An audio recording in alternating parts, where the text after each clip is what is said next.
Good morning mga kabayan. Pag-usapan natin ngayon kung paano ako nakarating dito sa bansang Bermuda. Dahil may nagtanong at nag-comment, yan nakita nyo sa screen, isang kababayan natin. So pagbigyan na natin. So ngayon sasagutin ko na ang iyang katanungan. So mga kabayan, baka bulol ako sa pandinig nyo dahil ako ay isang Bisaya. Hindi naman marunong masyadong magtagalog pero pinilit ko pa rin para magkaintindihan tayong lahat. At sana magkaintindihan nga tayo. Dahil kahit maiksi lang tong video ko, step by step, sasabihin ko sa inyo kung paano ako nakapunta dito. October sa taon na 2022 mga kababayan. Ang bala ko nga ay lumipat na talaga ng trabaho dahil nagsawa na ako sa bansang Cyprus. Yung mga kababayan, may biglang dumating na opportunities. May isang kakilala ko sa Facebook, nagsabi sa akin, gusto mo bang pumunta ng Bermuda? At ang sabi ko naman ay ganito. Subukan natin.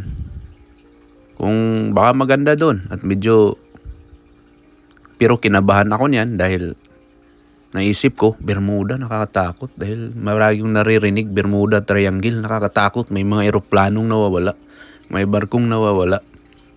Yun mga kababayan.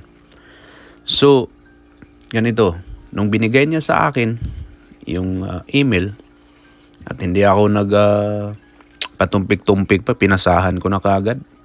Nagbaka sakali.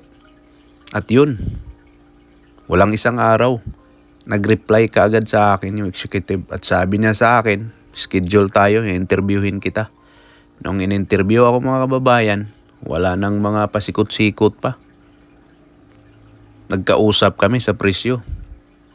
Binigyan niya ako ng ganito, iba siyempre, lumipat ako. Ang masusunod, yung presyo ko. Binigyan ko siya ng presyo.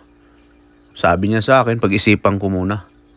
At yun, tumawag siya ulit pagkabukas, sige. Okay na, yung presyo mo, approve. Pero bago ka makapunta dito, kailangan mo munang i-process itong requirements na sabihin ko sa'yo. 2 requirements lang naman ang binigay niya sa akin. Yung unang requirements ay vaccine na may pakita ko at may padala ko rito. Pangalawa, yung police report kung saan bansa ako, doon ako kukuha at ipanotaryo ko.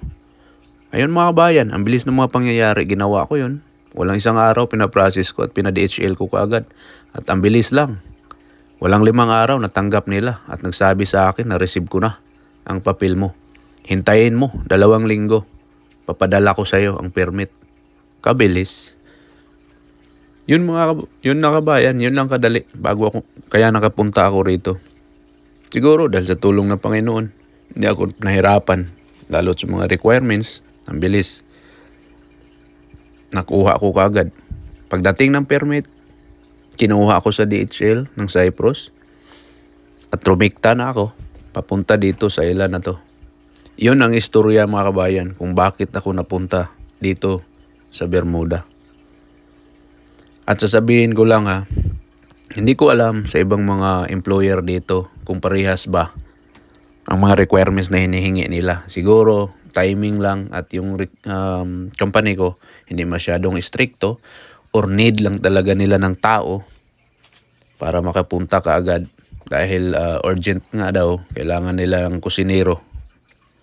Kaya siguro, binilisan nila kung anong ginawa nila. Hindi ko na alam yun. Basta yun lang yung papel na kinukumply ko.